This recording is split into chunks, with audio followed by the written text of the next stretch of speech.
You both have a very important decision to make, one that will change the course of our lives forever. You cannot lie to me, otherwise it could ruin everything. What is it? I need to know exactly what toppings you would like on your pizza. Caramelized onions. Artichokes. No pepperoni or bacon? We've been doing some reading about our country's meat processing techniques and decided we both would rather stick with vegetables for the time being. And well, caramelized onions sounds really good. Caramel? Onions? What's not to like? That all sounds good. I'll put the order in right away. The chef is not here? Well, kiddos, I decided I wanted to send everyone home to be with their families, so that I could spend some time with my family. Now, the next question is, what are we going to do until the pizza gets here? Monopoly! Is this cheese vegan? Vegan? No, it's not. Is that something else you've been reading about in your research about food processing? It is. Then, let's enjoy this. Our final pizza made with non-vegan cheese. There's something off about her. Why does she look different tonight?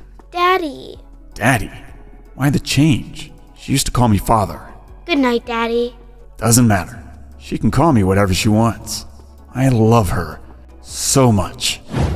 Seeing Alice again brought back so much pain. How could she abandon our children?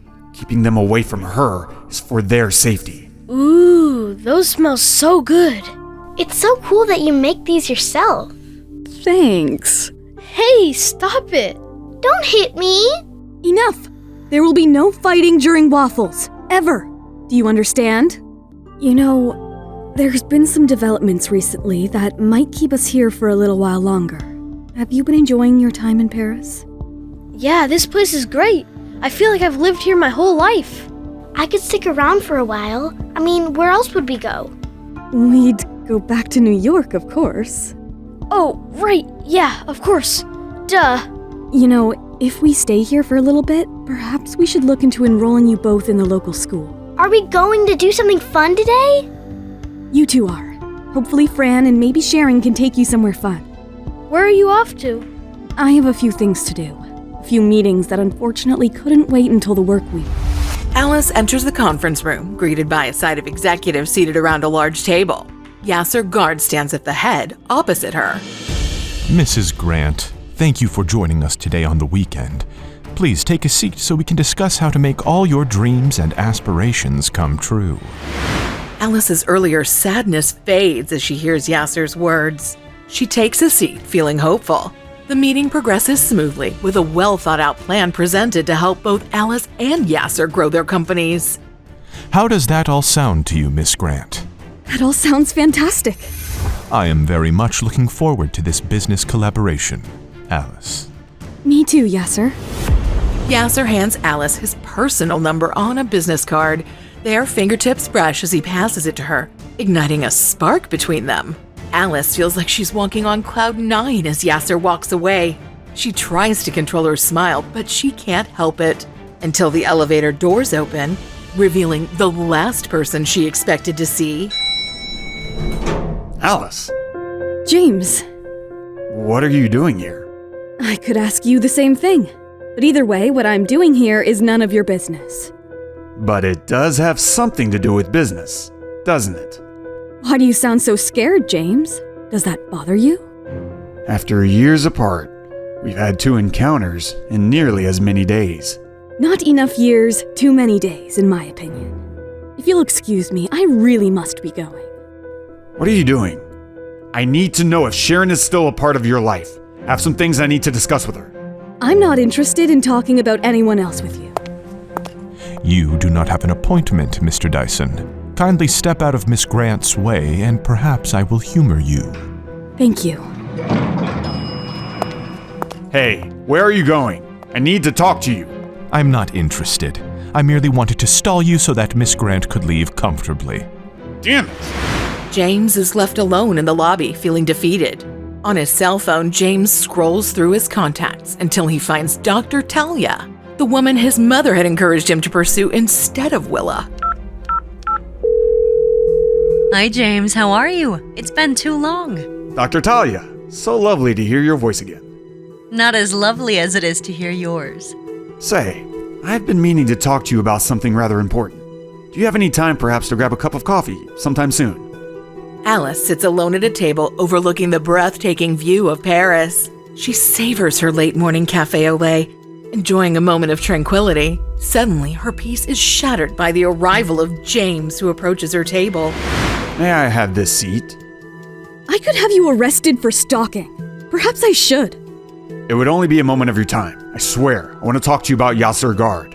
I thought I made myself clear that I didn't want to talk to you about anything. How did you find me? Who else can mix hot milk and coffee as well as this place? I could tell you were going to treat yourself after the way you looked, leaving the guard building. Whole milk? Sorry, I don't do dairy anymore. I would hate to see that beautifully made drink go to waste, so you better finish it. Why are you standing, James? Please have a seat. Alright, if you insist. Cheers. What do you want, James? I want to talk to you about whatever deal it was that Yasir offered you. Not open to discussion. The details are between me and Yasir. Even if I could make you a better one. Tell me the deal you would give me without knowing any of the details about what Yasir and I discussed, and I will tell you if your offer is better or not.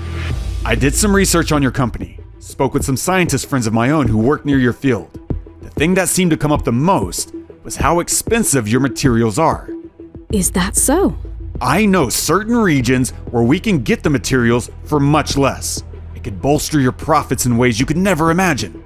Paired with the growth and expansion that I'm sure Yasir promised you, that I could do better anyway, your company will be a global powerhouse in no time.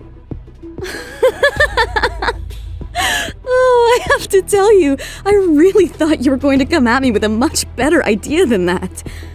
I will not have anything in my life cheapened by you ever again. James stands up, carefully squares his cup on its saucer, and then dramatically smacks the half-full cup of coffee off the table, shattering it into 100 tiny pieces. Count them. Each broken shard represents every single mistake you just made. That's no way to act in public, James. Are you okay, madam? I'm fine, thank you. What the hell are you doing here? Good to see you too, grandfather. There's something I need to talk to you about. Only the truth can set the soul free, and James is looking to set his soul free. Will he find out the truth about his children? What plan is he trying to cook up with Alice? Hi, Jenny here. Hope you're loving our show, First Love Never Dies. Keep following us as we release new episodes of First Love Never Dies Season 1 on YouTube. If you wish to jump the queue and unlock all seasons of the audio series, you can install the Pocket FM app by clicking on the link in the description.